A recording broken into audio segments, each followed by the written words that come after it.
नमस्कार, जय Hind, Vande Mataram. Eighty news के लिए मैं किशोर यदुवंशी। इस समय हमारे साथ में उपस्थित हैं श्री गोविंद यादव जी, हमारे देश के एक युवा पीढ़ी के नौजवान और उभरते हुए साइकिलिस्ट। इन्होंने वाराणसी से नोएडा से मध्य प्रदेश होते हुए महाराष्ट्र के शिवनेरी किले तक इन्होंने साइकिल चला करके कुल 2700 किलोमीटर लगभग दूरी तय किया है। और इस कोरोना काल में ये एक बहुत बड़ा, अपने आप में एक बहुत बड़ा अचीवमेंट कहा जा सकता है कि इस नौजवान ने इतनी कम उम्र में जो है इतनी बड़ी उपलब्धि हासिल की है। तो हमारे साथ में गोविंद हैं। हम इनसे जानते हैं कि गोविंद को इन सारी उपलब्धियों को पार करने में, उन्हें पाने में किस तरह की कठिनाई और किस तरह के अनुभवों का सामना करना पड़ा है। गोविंद, सबसे पहले तो आप अपना परिचय दीजिए, आप अपने बारे में बताइए जरा।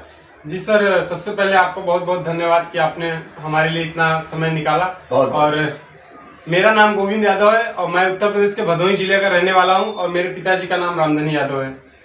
अच्छा, पिताजी क्या करते हैं? जी, पिताजी हमारे पीआरडी विभाग में होमगार्ड हैं। अच्छा, आपने पढ़ाई लिखाई कहाँ से किया?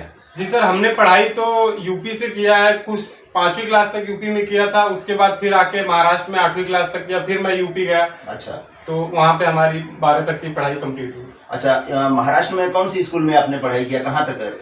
जी सर, महाराष्ट्र में हमारे पवई में एक तीरंदाज विलेज मनपा हिंदी शाला है, वहाँ पर किया। और उसके बाद एक हमारा संस्था उड़ान इंडिया फाउंडेशन है, वहाँ पर पढ़ाई किया। आपको ये साइकिल का जो चलाने का और उससे एक दूरी तय करने का, ये सब प्रेरणा कब और कहाँ और किससे मिली?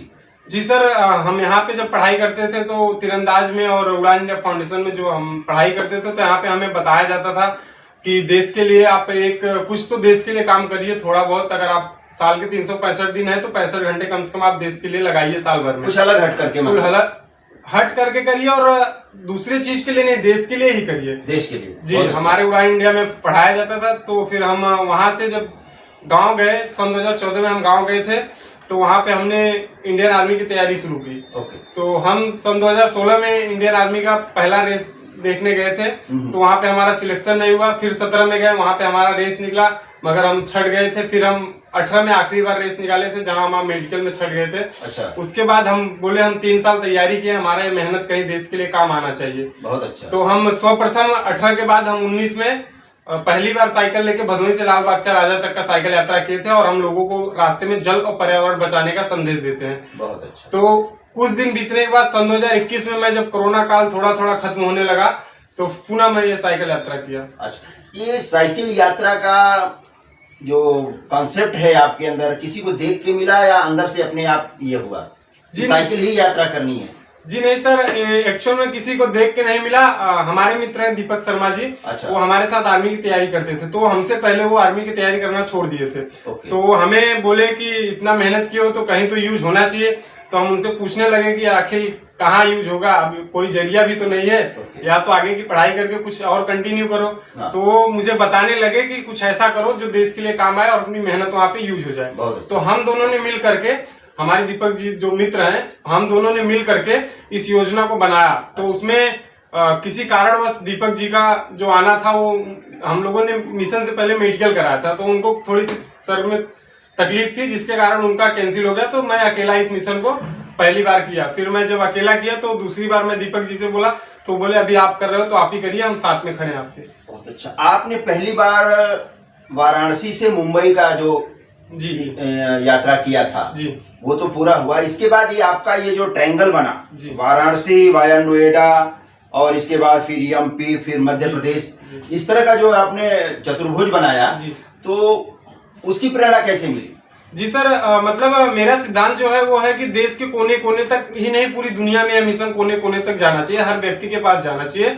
और इसीलिए मैं जो पहला रूट बनाया था, तो उसमें मैं जो 1750 किलोमीटर की साइकिल यात्रा तय किया था, लोगों को संदेश दिया था। इस बार मेरा इरादा था कि मैं कुछ नए लोगों को यह चीज बताऊं और कुछ नए जगह पे जाके लोगों को संदेश दूं। तो इसलिए मैंने इस ट्रायंगल टाइप का अपने मित्रों के साथ मिलकर के इस मिशन को तैयार किया।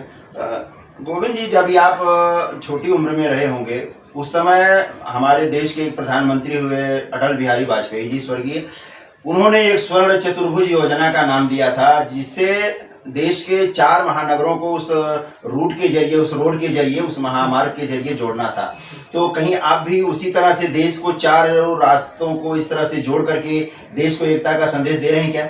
जी सर, बिल्कुल।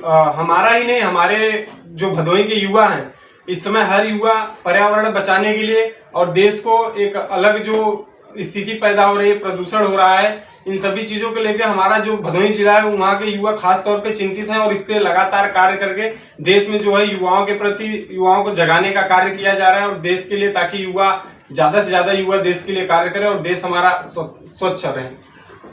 ये जो आपने यात्रा किया है वो काफी लंबी यात्रा हो गई है, समझिए 2700 किलोमीटर कोई कम नहीं होता है। जी सर। तो इस बीच में आपको रास्ते में कैसे लोग मिले, आपको किन किन कठिनाइयों का सामना करना पड़ा और बाकी सारी बातें कैसे हुई, आपने अरेंजमेंट कैसे किया? जी सर, सबसे पहले जब इसकी तैयारी हो रही थी तो हमारे मतलब हम लोगों की 5 लोगों की हमारी टीम थी और हमारे चाचा जी के लड़के संदीप यादव जी और प्रदीप हैं, अमित जी हैं, हमारे घर के हमारे भाई हैं और इन सभी लोगों से चर्चा हुई थी। तो सब लोगों ने मिल करके इसकी प्लानिंग की थी बाकायदा और उन सभी लोगों ने हमें हर कोई मतलब थोड़ी थोड़ी चीजें बताई थी। किसी ने बताया था आप इस चीज का ध्यान रखिए, किसी ने बताया था शरीर का ध्यान रखिए, जिसको जो अनुभव था, जिसको अपने अनुभव को साझा किया था आपसे। बिल्कुल सर, हमारे घर के जितने भी हमारे भाई हैं या हमारे दोस्त हैं, जिसके पास जो अनुभव था हमसे साझा किया, हमने भी उनकी बात अपनी बात उनके सामने रखी। तो सबसे पहले तो आपने अनुभव की दौलत इकट्ठा किया अपने इस मिशन के लिए। बिल्कुल सर, और मैं सर अनुभव की दौलत इकट्ठा करने के बाद मैं इस मिशन को तैयार किया हूँ। अच्छा, तो रास्ते में और क्या क्या अनुभव हुआ आपको? जी सर, रास्ते में मैं सबसे बड़ी चीज देखा कि जो हमारे देश के बुजुर्ग थे वह लोग मुझे बहुत सराहे। मतलब उन लोगों का कहना था कि आप जो कार्य कर रहे हो, अगर आज के युवा, हर युवा ऐसे सोचे तो वाकई में हमारा देश जो महान है ऐसे ही बरकरार रहेगा, महानता ऐसे ही बरकरार रहेगी। सिर्फ बुजुर्गों से ही या नौजवानों से, युवाओं से या बच्चों से कुछ देखने को, सुनने को मिला है आपको? जहाँ रुकते थे कैसा लगता था? जी सर, जहाँ रुकते थे वहाँ युवा देखते थे तो वहाँ पे लोग चर्चा करते थे और युवा भी कहते थे भाई हम आपके साथ खड़े हैं और जहाँ कहीं भी जरूरत पड़े आप हमें बताइएगा, हम आपका हमेशा मदद करेंगे और हमें भी देश के प्रति काम करने का यदि आपकी वजह से मौका मिलेगा तो हमें भी अच्छा लगेगा। और मैं जब दिल्ली में पहुंचा तो वहाँ के बहुत से युवा जो है हमारे साथ साइकिल लेके, करीब 10-15 लोग साइकिल लेके दिल्ली में कुछ दूर तक गए, आपका साथ दिए? जी, साथ दिए। और वहाँ पर उत्तर प्रदेश के पूर्व मुख्यमंत्री आदरणीय अखिलेश यादव जी ने भी मेरा सम्मान किया, स्वागत किया। बहुत अच्छा। अच्छा गोविंद जी, इसमें बताइए, इसमें जो लगने वाला खर्चा था, आपके रास्ते का खर्चा है, मेडिकल का खर्चा है, दवाई का और आपकी साइकिल का खर्चा, ये सब कैसे आपने अरेंज किया? जी सर, इस सब खर्चे के लिए मैं मतलब इससे पहले बॉम्बे में ही घाटकोपर में एक विमल ज्योति बिजनेस करके कंपनी है। अच्छा। तो वहाँ पे मैं जॉब किया था। तो वहाँ के जो जॉब किया था तो सर जो हमारे सीनियर थे तो उनके अपने प्लानिंग के बारे में बताया था। 2 महीने जॉब किया था, उससे जो पेमेंट हुई थी उस पेमेंट को मैं उसमें लगाया था। जो कुछ पैसे कम पड़े थे तो हमने पिताजी से कहा, तो हमारे पिताजी बोले आप करिए, जितना लगेगा हम घर से देंगे। अच्छा, तो विमल ज्योति जी ने कुछ भी वो मदद किया था आपकी? जी सर, विमल ज्योति जी का जो कहना था, मतलब हमारे जो सर थे तो वो बोले कि आप करिए, जो भी जरूरत पड़ेगी हम खड़े। आने के बाद उन्होंने हमें सम्मानित भी किया है। अच्छा अच्छा जी, तो बहुत बहुत अच्छी बात है ये कि इस तरह से लोगों को लोग जो है प्रेरणा देते रहे हैं, सारा कुछ ये करते हैं। अच्छा, किन लोगों ने आपका जो रास्ते में कोई ऐसा बड़ा आदमी, बड़ा वीआईपी और कोई इस तरह का आदमी मिला जो आपको रास्ते पर हौसला बढ़ाता गया? जी सर, रास्ते में सबसे पहले तो हमें प्रतापगढ़ में समाजवादी पार्टी के चेयरमैन आदरणीय गुलशन यादव जी मिले थे और उसके बाद राष्ट्रीय अध्यक्ष अखिलेश यादव जी मिले थे। फिर मथुरा में कुछ संस्थाएं मिली थी जो मुझे सम्मानित की थी, वहां पे हमें 5000 रुपए देके भी सम्मानित किया गया था। अच्छा, खर्च के लिए? जी, खर्च के लिए हमें वहाँ मथुरा में दिया गया था। और वहां पर हमें आगरा पहुंचने पर वहां पर एक व्यक्ति थे, वहाँ के जो समाजवादी पार्टी के व्यक्ति थे, वो वहाँ के प्रत्याशी हैं, उन्होंने भी हमें रात में रहने के, खाने की सारी व्यवस्था की थी और हम बहुत खुश हुए कि हमें ऐसे ऐसे लोग मिले रास्ते में। आपकी अगली तैयारी क्या है? जी सर, हमारी अगली तैयारी जो है वो बड़ी तैयारी है और वह भी साइकिल द्वारा ही होगा। बस हमारा सिद्धांत ये रहता है कि हम तैयारी जब करते हैं तो किसी को सामने अपने प्रोजेक्ट को रखते नहीं है। अच्छा अच्छा जी, मतलब आपकी ये तैयारी गुप्त रूप से चल रही है? जी जी, बिल्कुल सर, गुप्त रूप से चलती है और जितने लोग ग्रुप में बस उन्हीं को बताया जाता है। क्योंकि सर अगर हम तैयारी करते हैं तो आज के डेट में लोग आपको पीछे करने के लिए भी लगे रहते हैं। तो मतलब कि टांग खिंचाई वाला जो कहा जाता है। जी सर, टांग खिंचाई बात की बात है, वो तो अपनी जगह है। अपनी जान के प्रति जो अपने ऊपर खतरा होता है, हाँ। वो चिंता में डालता है। अच्छा, इतना तो बता सकते हो कि वो डेस्टिनेशन कौन सा होगा, वो जगह कौन सी होगी जहाँ आप जाना चाहते हैं? जी सर, वो हम अपने ग्रुप के साथ बैठेंगे तो उसके लिए हम लोग 4-5 जगह की सिलेक्शन किए हैं, जिस पे हमारी ग्रुप बोलेगी करने के लिए उसी पे करेंगे। मतलब अभी ये डिक्लेयर नहीं किए हैं अभी तक? जी, इसका फैसला आप लोग मिल के करेंगे? जी सर, हम मिल के करेंगे। हमारे भाई हैं, आनंद है, संदीप है, अमित है, प्रदीप है, मनीष है और तमाम लोग हैं, मिल के करेंगे। आपके हमउम्र जो युवा हैं जी, उन्हें आप क्या संदेश देना चाहते हैं? जी सर, जो हमारे उम्र के युवा हैं हम उनको खास तौर से कहना चाहते हैं, जो आने वाली समय है वह जो है कि आज के युवा जो करेंगे वह कल साबित होने वाला है। मतलब अगर आज आप सही करोगे तो कल अपने देश को सही चीज मिलने वाली है। तो हम सभी युवा से कहना चाहेंगे, अगर आने वाली पीढ़ी को अच्छी भविष्य देना चाहते हैं तो देश के लिए अच्छा काम करना शुरू कर दें। भ्रष्टाचार के ऊपर क्या कहना चाहेंगे? आप नौजवान हैं, आपके सामने पूरा भविष्य पड़ा है। जी सर, भ्रष्टाचार के ऊपर तो हम यही कहना चाहेंगे कि यह जो भ्रष्टाचार हो रहा है इसमें खास तौर से लोग मतलब जहाँ भी करप्शन के काम होते हैं, अगर इसमें युवा अभी से ध्यान देना शुरू करे और इस चीज को रोके तो रुक सकता है। इसमें आप किसे दोषी मानते हैं? प्रशासन को, शासन को, नेता को, अधिकारी को, किसे जिम्मेदार ज्यादा मानते हैं? जी सर, हम तो मतलब हमारे देश का कानून व्यवस्था जो है इन सब चीजों से हमारा थोड़ा सा हम इनसे नाराज रहते हैं और हमें सत्ता से हमें जो मिशन कर रहे हैं या जो भी कुछ करते हैं हमें सत्ता से या किसी से मतलब नहीं रहता।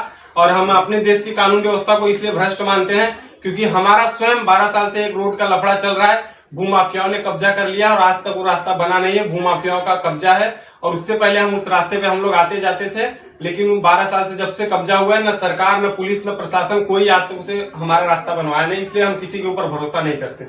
ये शिकायत आप मुझसे अचानक ये जो कर दिए हैं, जी सर, तो इसके लिए आप दोषी किसको मानते हैं? जी सर, इसके लिए हम सभी को दोषी मानते हैं, प्रशासन को भी मानते हैं, शासन को भी मानते हैं और हर किसी को मानते हैं। क्योंकि ये हमारे जिले में चाहे कोई भी हो, चाहे सत्ता का हो, चाहे विपक्ष का हो, चाहे। जिला कौन सा है आपका? भदोही जिला है सर, उत्तर प्रदेश। भदोही जिला, उत्तर प्रदेश। आपके मुख्यमंत्री जो है योगी आदित्यनाथ जी हैं, उन्हें आप क्या संदेश देना चाहेंगे? वो सुनेंगे जरूर ये वीडियो।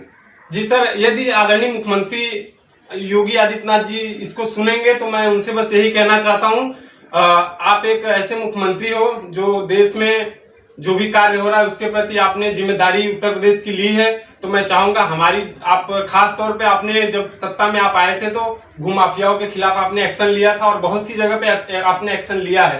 तो हमारा भी जो काम है आप इसे जांच करवा के रोड बनवाने का कार्य करें।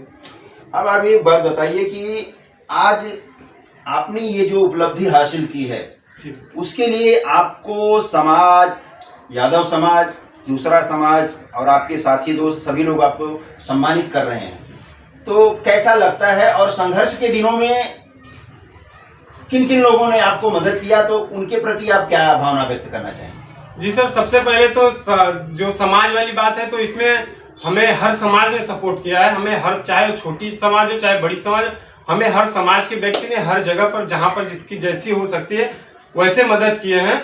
तो इसलिए मैं समाज के लिए एकदम साफ हूँ कि मैं हर किसी के लिए काम कर रहा हूँ। मैं किसी व्यक्ति विशेष या समाज विशेष के लिए कार्य नहीं कर रहा हूँ, ये मैं पूरे हिंदुस्तान समेत पूरी दुनिया के लिए कार्य कर रहा हूँ। बहुत अच्छा गोविंद। दूसरी बात ये बताइए कि आप जो है इन सारे जितने भी आडंबर चल रहे हैं उसमें लोग जातिवाद वाली बात करते हैं।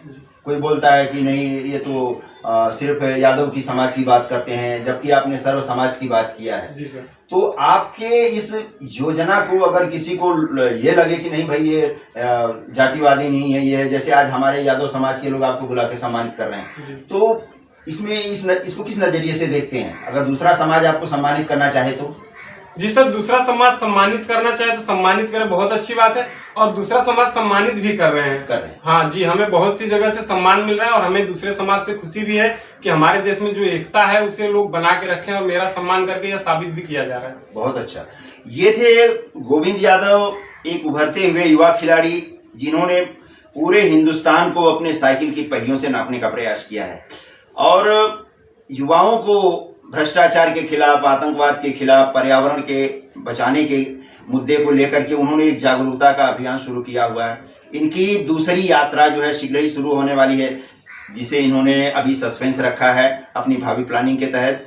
और आगे ये भविष्य में और आप क्या करना चाहते हैं, इस बारे में जरा बताइए कि आपकी योजना क्या है। आप सर्विस करना चाहते हैं, व्यापार करना चाहते हैं, क्या करना चाहते हैं? जी सर, आगे तो हम व्यापार ही करना चाहते हैं, क्योंकि सबसे बड़ी प्रॉब्लम यह है कि हमारे उत्तर प्रदेश में यदि कोई भी नौकरी चाहिए तो आप 4-5 लाख रुपए रखे रहिए, उसके बाद बात करिए। और इसे भले कोई नकारे कि नहीं घूस नहीं लगता, लेकिन मैं ये जानता हूँ कि उत्तर प्रदेश एक ऐसा राज्य है जहाँ नौकरी के लिए घूस लगता ही लगता है। उत्तर प्रदेश से ही नहीं, हिंदुस्तान के हर कोने में नौकरी के लिए घूस लगता है, ये बात साबित हो गई। क्योंकि गोविंद यादव जो है इस चीज़ के भुक्तभोगी रह चुके हैं, इसलिए इन्होंने आज बहुत बड़ी हिम्मत की है कि ऑन द कैमरा इन्होंने इतना बात कहा है कि उत्तर प्रदेश सरकार में रिश्वतखोरी का आलम यह है कि एक नौजवान योग्य खिलाड़ी को जो है नौकरी पाने के लिए रिश्वत देनी ही पड़ेगी।